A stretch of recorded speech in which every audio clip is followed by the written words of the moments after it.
Captain Jake Morrison stood on the bridge of the USS Harmony and watched the three alien ships floating in space above Earth. The massive vessels looked like they were made of crystal and metal mixed together in ways that hurt his eyes to look at for too long.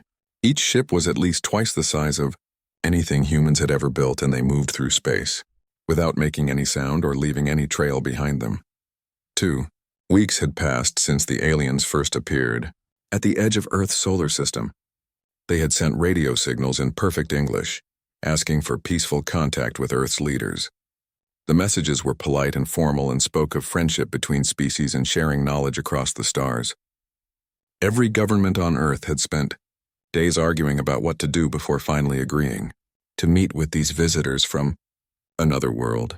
Dr. Lisa Kane adjusted her tablet and looked up at the main screen showing the alien ships. She was Earth's top expert on life from other planets, even though until 2 weeks ago, she had never seen any actual aliens. Her job was to help figure out how to talk to these beings and understand what they wanted from humanity. The responsibility felt heavy on her shoulders because every decision made in the next few days could change the future of every person on Earth.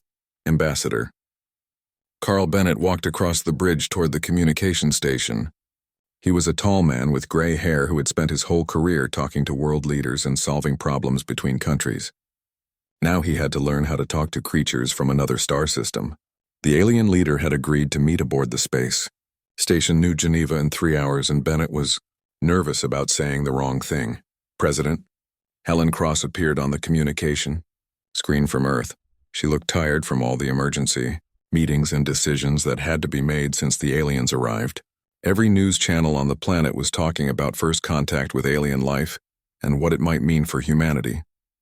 Some people were excited about new technology and knowledge, while others were afraid that the aliens might be dangerous.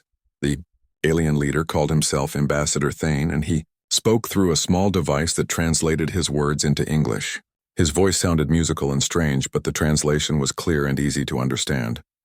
Thane had explained that he represented something called the Valari Coalition, which was a group of many different alien species that worked together for peace and trade across the galaxy. Jake Morrison had been chosen to command the USS Harmony because he was known for staying calm under pressure and making good decisions quickly.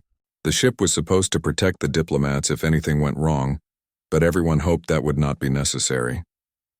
The aliens had kept their weapons powered down and had made no threatening moves toward Earth or any human ships. Dr. Kane studied the information the aliens had shared about themselves. The Valari were tall and graceful with skin that changed colors like oil on water. They had large eyes that seemed to see everything and long fingers that moved like they were dancing when they talked. According to their own descriptions, they came from a world covered in crystal forests and flowing rivers, and they had been traveling between stars for thousands of years. The Valari had offered to share star maps that showed the locations of hundreds of other worlds where intelligent life existed. They spoke of trade agreements that would bring new materials and energy sources to Earth. They promised to teach humans how to build faster ships and better computers and ways to cure diseases that had puzzled doctors for centuries.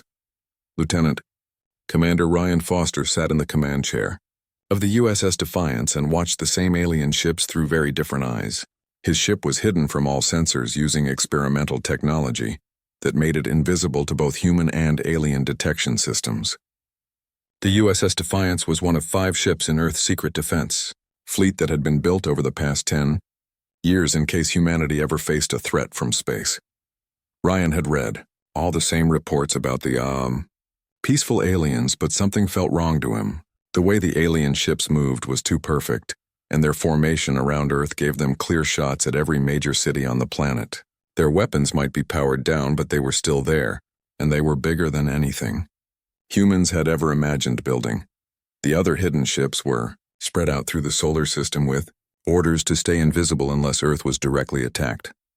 The USS Retribution floated near Mars while the USS Sovereign watched from behind the moon. The USS Thunderbolt and USS Vanguard held positions that would let them respond quickly if the aliens tried anything hostile. Ambassador Thane had requested a formal meeting to discuss a treaty that would make Earth a member of the Valari Coalition. He explained that joining the coalition would give humanity protection from dangerous species that attacked primitive worlds. The aliens had warned that space was full of threats, and that young civilizations like humanity needed guidance from older and wiser species to survive. Dr. Kane downloaded the language, files that the aliens had provided to help with translation. The Valari language was complex and musical, with many words that had no direct equivalent in any human language. She noticed that some concepts seemed to have multiple meanings, depending on how they were spoken, but the translation device always picked the most positive interpretation. The space station New Geneva had been quickly modified to accommodate the alien visitors. Extra air recycling systems were installed and the meeting rooms were adjusted to handle the different atmosphere that the Valari preferred. Security teams were stationed throughout the station, but they had been ordered to remain friendly and non-threatening. Jake Morrison received a message from Earth Command confirming that the meeting would proceed as planned. The alien ambassador would board the space station with a small group of advisors, while the main alien fleet remained at a safe distance. Human ships would also keep their distance except for the USS Harmony, which would provide security and transportation for the human diplomats. The news reports from Earth showed crowds gathering in major cities to watch the historic first meeting between humans and aliens. Some people carried signs welcoming the visitors, while others demanded that Earth remain independent. Religious leaders debated whether the aliens were a gift from heaven or a test of human faith. Ambassador Bennett reviewed his notes one final time before the meeting. He had studied every word the aliens had spoken, and every detail they had shared about their coalition.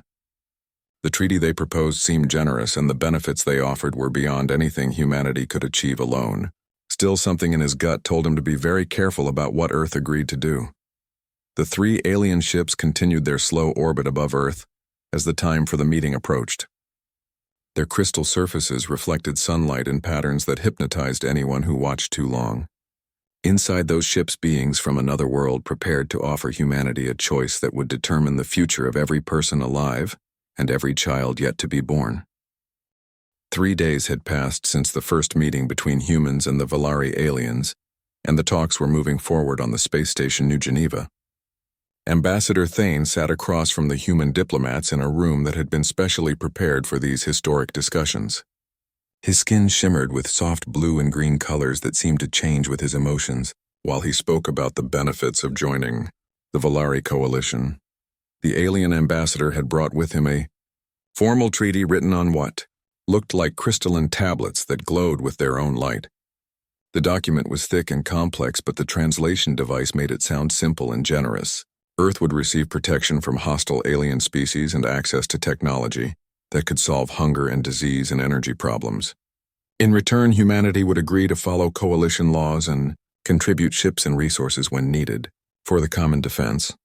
Dr. Lisa Kane studied the aliens more carefully during each meeting and noticed small things that bothered her. When she asked specific questions about the Valari homeworld or other species in their coalition, the answers became vague and unclear. Ambassador Thane would smile and change the subject or give responses that sounded important, but contained no real information. She had requested samples of Valari technology to study, but was told that such sharing would have to wait until after the treaty was signed. Ambassador Carl Bennett found himself impressed by the alien diplomats, but also confused by some of their statements. They spoke of dozens of worlds that had joined their coalition peacefully, but never mentioned any specific names or locations. When he asked about visiting these other member worlds to learn about their experiences, Thane explained that such trips would be arranged after Earth became a full member of the coalition. Lieutenant Sam Rodriguez sat at his monitoring station aboard the hidden USS Defiance and listened to every transmission between the alien ships. Most of their communications were in the open and matched what they were saying to the human diplomats. However, his sensitive equipment had detected brief encrypted messages sent between the 3 Valari vessels using frequencies that were completely different from their public communications. The encrypted signals were short and came at regular intervals like status reports or updates. Sam had tried to decode them, but the alien encryption was far beyond anything human computers could break. What worried him was that these secret messages had started the day after the first diplomatic meeting began. If the aliens were truly peaceful and honest, why did they need to hide some of their communications from their new human friends? Admiral Patricia Lewis commanded Earth's secret defense fleet from a hidden base built inside a large asteroid. She had spent years preparing for the possibility that humanity might face a threat from space, and now that moment had arrived. The 5 ships under her command were equipped with experimental weapons and stealth technology that had never been tested in real combat but represented the best that human science could achieve. The alien ships had been scanning Earth and the surrounding space much more thoroughly than their peaceful mission seemed to require. Every human satellite and space station had been examined by Volari sensors, along with Earth's communication networks and power grids. When human scientists asked about these scans, the aliens explained that they needed to understand human technology in order to help upgrade it to coalition standards. Dr. Alex Turner worked late into each night studying the Volari language databases that had been provided to help with translation.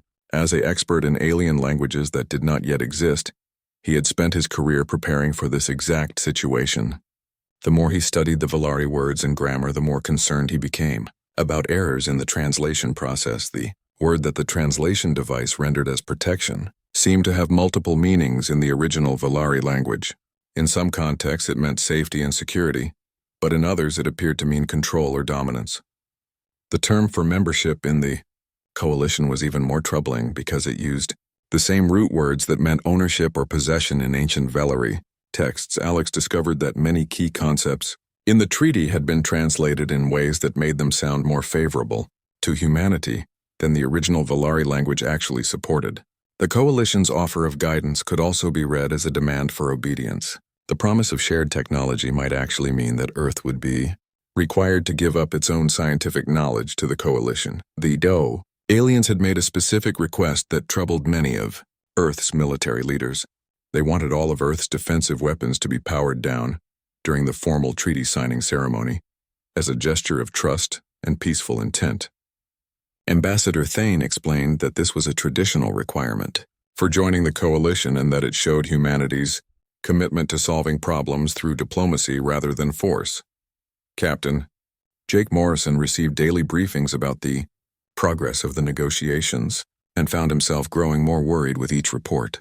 The aliens seemed to have answers for every human concern, but those answers often raised new questions that could not be asked without seeming suspicious or hostile.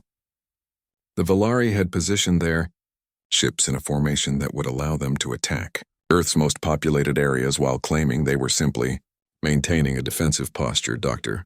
Kane had finally obtained permission to take biological samples from the meeting room after the aliens left each day.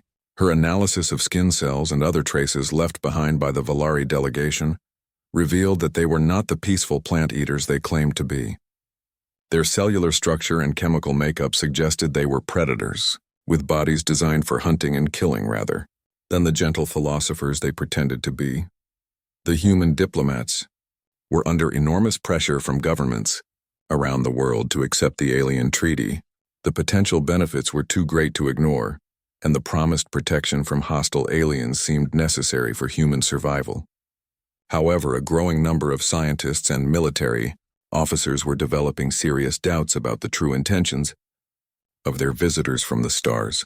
Lieutenant Rodriguez detected another pattern in the alien transmissions that made his blood run cold. The encrypted messages had increased in frequency and seemed to be coordinating something with forces beyond the solar system. His analysis suggested that the Volari ships were not just communicating with each other, but were sending regular reports to someone or something waiting in deep space. Admiral Lewis made the decision to move her hidden ships into better positions around Earth while maintaining their stealth fields. If the aliens were planning something hostile, the human defense fleet would need to be ready to respond instantly. The element of surprise might be the only advantage humanity would have against the superior alien technology. The treaty signing ceremony was scheduled to take place in 2 days aboard the space station New Geneva, with representatives from every nation on Earth. Ambassador Thane had announced that it would be a celebration of friendship between species and the beginning of a new age for humanity. However, the humans who knew the truth about the Volari were preparing for something very different than a celebration. The treaty signing ceremony was scheduled for tomorrow, and Earth was preparing for what most people believed would be the most important day in human history. News crews from every country had arrived at the space station New Geneva, while millions of people on Earth watched their televisions and waited for humanity to officially join the galactic community. However, in secret meeting rooms and hidden command centers, a very different kind of preparation was taking place. Dr. Alex Turner had worked through the night and finally completed his analysis of the Valari Treaty using the most advanced translation programs available to human science. What he discovered made his hands shake as he printed out the real meaning of the document that Earth's leaders were preparing to sign. The treaty was not an offer of membership in a peaceful coalition, but rather a formal surrender that would make Earth a slave world controlled by the Valari Empire. The word that had been translated as protection actually meant imprisonment in the original Valari language. The promised sharing of technology was actually a demand that humans give up all their scientific knowledge and industrial capacity to their new masters. The coalition's offer to defend Earth from hostile aliens was really a threat, that any resistance would result in the complete destruction of human civilization. Alex rushed to the communication center and sent an emergency message to Admiral Patricia Lewis aboard her hidden command ship. His translation of the treaty revealed that the Valari operated by offering false protection to primitive worlds, and then gradually stripping them of all resources and independence. Species that refused their generous offer faced immediate annihilation by the coalition's vast military forces. Lieutenant Sam Rodriguez had been monitoring alien communications around the clock, and his latest discovery confirmed humanity's worst fears. The encrypted messages between the Valari ships contained references to an invasion fleet waiting at the edge of the solar system. The 3 ships currently orbiting Earth were not diplomats but advanced scouts preparing the way for a massive military force that would arrive. Once the treaty was signed, the secret communications also revealed that the Valari had been studying human military capabilities and had identified all of Earth's known defensive installations. They had located every nuclear missile silo and military base and space station that could pose a threat to their invasion.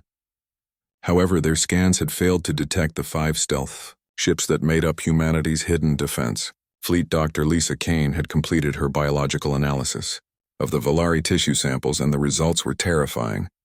The aliens were not the peaceful herbivores they claimed to be, but were actually apex predators whose bodies were designed for hunting and killing. Their digestive systems could only process meat, and their brain chemistry showed patterns consistent with species that had evolved to dominate and control other life forms. The other species in the Valari coalition were not willing partners but conquered races that had been enslaved or destroyed. The coalition was actually an empire built on the bones of hundreds of civilizations that had been foolish enough to trust the false promises of peace and friendship. Earth was simply the latest target in a campaign of expansion that had been going on for thousands of years. Captain Jake Morrison received an urgent briefing from Earth Command that changed everything he thought he knew about the alien visitors. The evidence gathered by human scientists and intelligence officers painted a clear picture of the Valari's true intentions. The treaty signing ceremony would be the moment when Earth officially surrendered its freedom and humanity became another slave race serving alien masters. Ambassador Carl Bennett was called into an emergency meeting with President Helen Cross and the other world leaders who would be attending tomorrow's ceremony. The real translation of the treaty had been shared with all of Earth's governments, and the response was immediate and unanimous. Humanity would not sign a document that surrendered their freedom, but the aliens could not be allowed to know that their deception had been discovered. The Valari ships had positioned themselves to maximize damage to Earth's population centers if the treaty signing did not go according to their plan. Their weapons were still powered down but could be activated in seconds, and their targeting systems had already locked onto major cities around the world. Any sign of resistance would trigger an immediate attack that would kill millions of people. Before human forces could respond, Admiral Lewis faced the most difficult decision in human history as she studied the tactical situation from her hidden command center. The 5 ships under her command were outnumbered and outgunned by the alien vessels, but they had one crucial advantage that might make victory possible. The Valari had no idea that Earth possessed advanced stealth technology or that human warships were already in position around their fleet. The USS Defiance, commanded by Lieutenant Commander Ryan Foster, was the most powerful ship in the human fleet and would lead the attack if Admiral Lewis gave the order to fight. The experimental weapon systems had never been tested in combat, but computer simulations suggested they could penetrate Volari shields and armor if the element of surprise was maintained. Ambassador Thane had sent a message to Earth's leaders reminding them of the importance of tomorrow's ceremony for humanity's future security. His words were polite and diplomatic, but the threat underneath was clear to anyone who understood the real meaning of the treaty. Earth would sign the document and surrender or face the consequences of rejecting the Coalition's generous offer of protection. The news media continued to report the treaty signing as a historic moment of peace and cooperation between species, while the real truth remained hidden from the general population. World leaders had agreed that panic would only make the situation worse and that humanity's best chance of survival lay in keeping the aliens. Convinced that their deception had worked perfectly, Dr. Kane was asked to attend the signing ceremony as Earth's representative for scientific cooperation with the Coalition. She would have to smile and shake hands with beings she now knew were planning to enslave or destroy every human on Earth.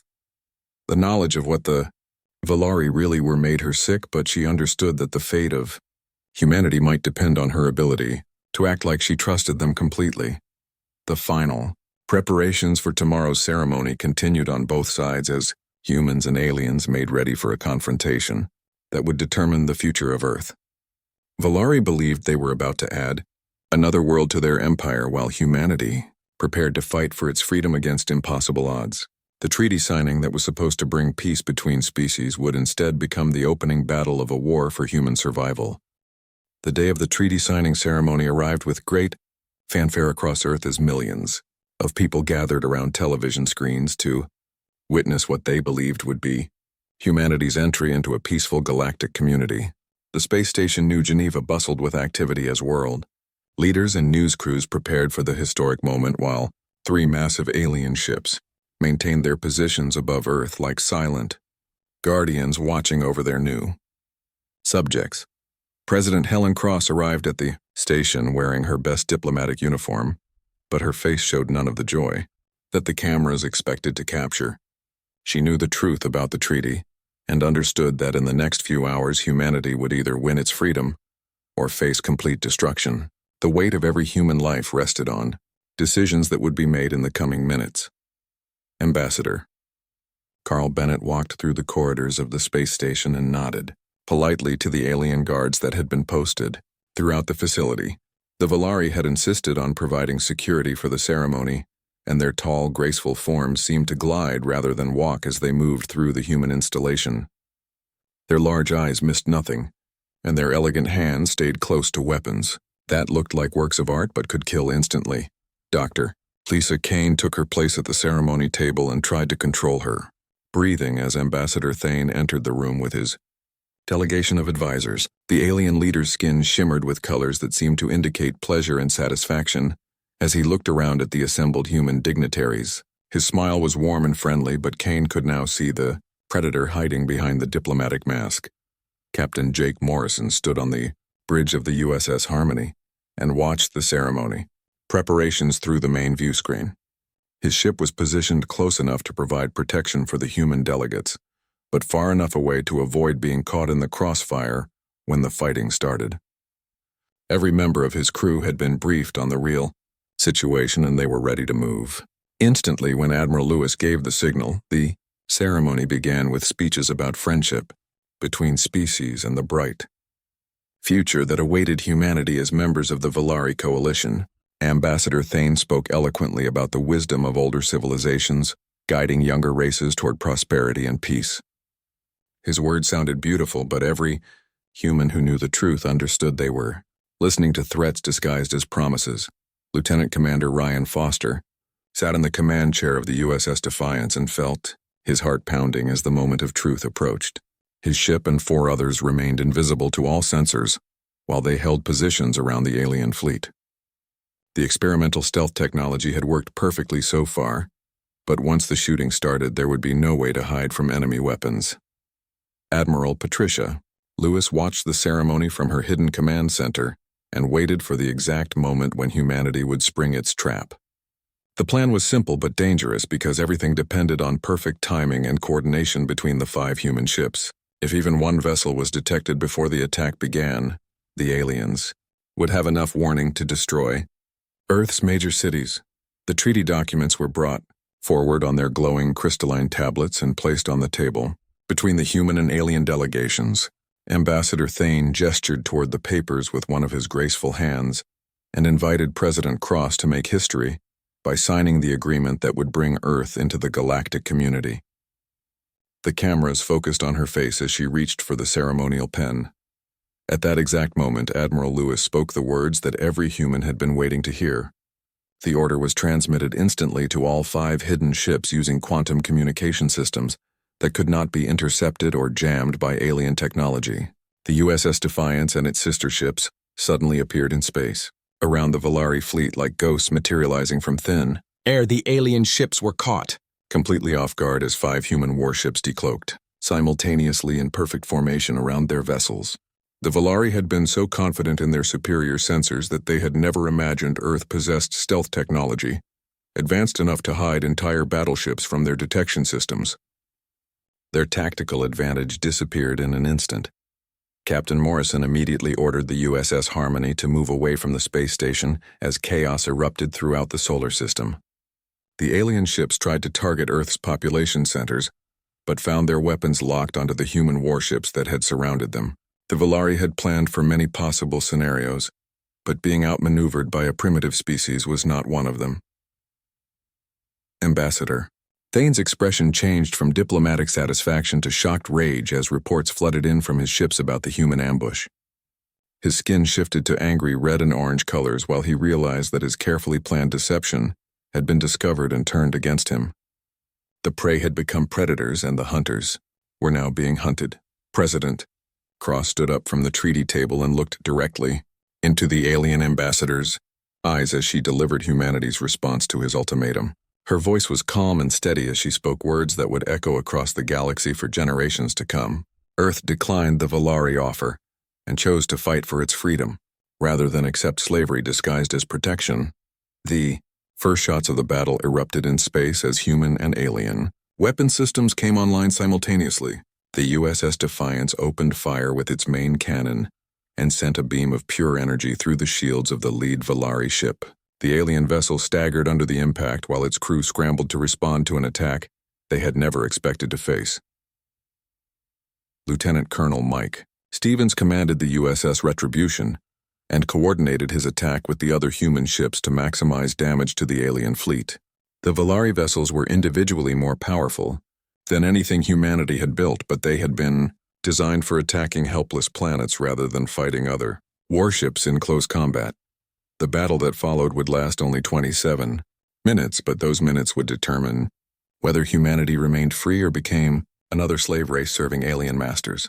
The outcome depended on courage and determination, and the willingness of humans to fight against impossible odds, rather than surrender their freedom to creatures who saw them as nothing more than useful animals. The battle in space above Earth lasted exactly 27 minutes, and when the smoke cleared, 2 Valari ships were nothing but burning wreckage, while the third hung powerless and defeated in the darkness. The human fleet had taken damage, but all 5 ships remained operational and ready to fight again if necessary. The immediate threat to Earth was over, but everyone knew this was only the beginning of a much larger conflict. Ambassador Thane sat in the detention cell aboard the space station New Geneva, with his hands bound and his once proud bearing reduced to the posture of a defeated predator. His skin had turned a dull gray color that seemed to reflect his despair at being captured by creatures he had considered nothing more than primitive animals. The other surviving Valari crew members were being held in separate cells while human scientists studied their technology and biology. Dr. Lisa Kane conducted the interrogation of the alien prisoners and slowly extracted information about the true scope of the Valari Empire. Dozens of worlds had fallen to their deceptive integration strategy over the past 1,000 years, and millions of intelligent beings had been enslaved or killed by the coalition forces. The pattern was always the same, with peaceful contact, followed by generous offers that disguised complete subjugation. Facing invasion fleet that had been waiting at the edge of the solar system consisted of over 50 warships, carrying enough firepower to reduce Earth to radioactive ash within hours. These ships were now receiving confused reports about the failure of the advanced scouts and the unexpected resistance from the human defense forces. Their commanders were trying to decide whether to attack immediately or wait for more information about Earth's military capabilities. Admiral Patricia Lewis coordinated with Captain Jake Morrison to send a message to the waiting alien fleet using the communication systems from the captured Volari ship. The transmission was broadcast on all frequencies used by coalition forces, and the message was simple and direct. Earth knew the truth about the Volari Empire, and any invasion fleet that approached the solar system would face the same fate as the advance. Scouts President Helen Cross addressed both Earth and the galaxy in a historic broadcast that was transmitted using captured alien technology to reach every world within 100 light years. She announced that humanity rejected the coalition offer and warned other species about the Volari deceptive practices that had enslaved so many civilizations. Earth declared its independence and its intention to help any world seeking freedom from alien oppression. The captured Volari technology was immediately turned over to human scientists and engineers, who began the process of reverse engineering weapons and shields and communication systems that were centuries ahead of anything Earth had developed. Dr. Alex Turner worked with teams of linguists to decode the locations of coalition slave worlds and identify species that might be willing to join a rebellion against their Volari masters. Lieutenant Sam Rodriguez analyzed the alien computer systems and discovered detailed records of every world the coalition had conquered or destroyed. The files contained the names and locations of hundreds of species that had been wiped out for refusing to surrender their freedom. The records also showed that several worlds were still fighting desperate resistance movements against coalition occupation forces. The news of Earth's victory spread quickly through both human and alien communication networks as word reached enslaved populations across the galaxy. Resistance groups that had been hiding in caves and ruins for generations suddenly found new hope in reports that a young species had defeated Volari forces in open battle. Messages of support and requests for help began reaching Earth from dozens of oppressed worlds. Commander Sarah Blake was promoted to admiral and given command of Earth's expanding defense fleet as humanity prepared for the larger war that everyone knew was coming. The captured alien ships were being studied and modified, while human shipyards worked around the clock to build new vessels using a combination of human and Volari technology. The fleet that had once consisted of 5 hidden ships was growing rapidly as Earth mobilized for conflict. Dr. Kane developed countermeasures against Volari biological weapons after discovering that the aliens had planned to use engineered diseases to weaken human resistance before the invasion began. Her research also revealed that many coalition member species had been modified through genetic manipulation to make them more docile and easier to control.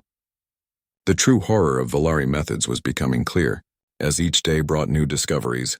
The alien invasion fleet at the edge of the solar system began to withdraw after receiving intelligence reports about Earth's unexpected military capabilities and the capture of their advance force.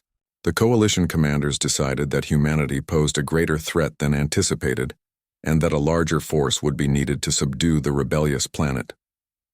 However, their retreat gave Earth valuable time to prepare for the next attack. Captain Morrison was given command of a new class of human warship that combined the best features of both human and alien technology.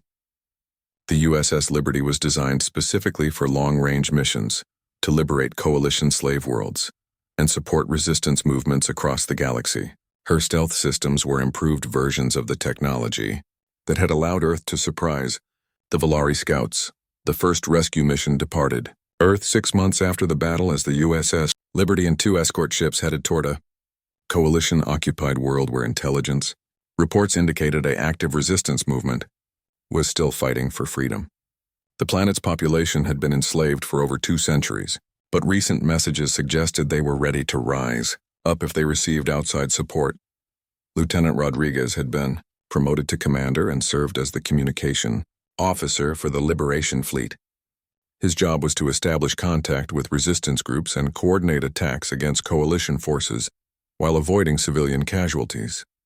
The mission was dangerous because coalition reinforcements could arrive at any time, but the potential rewards justified the risks. The final scene showed Captain Morrison standing on the bridge of the USS Liberty as his ship engaged its improved stealth drive and headed toward the stars. Earth had grown from a single world facing destruction to the center of a growing alliance of free species determined to end Valari oppression forever. The galaxy was vast and the enemy was powerful, but humanity had proven that freedom was worth fighting for. As the ship disappeared into hyperspace, a new transmission was broadcast to resistance movements on dozens of worlds using the same alien communication networks that had once carried orders from coalition commanders. The message was brief but carried hope to beings who had almost forgotten what freedom meant. Earth was coming to help, and the long night of Valari rule was finally beginning to end.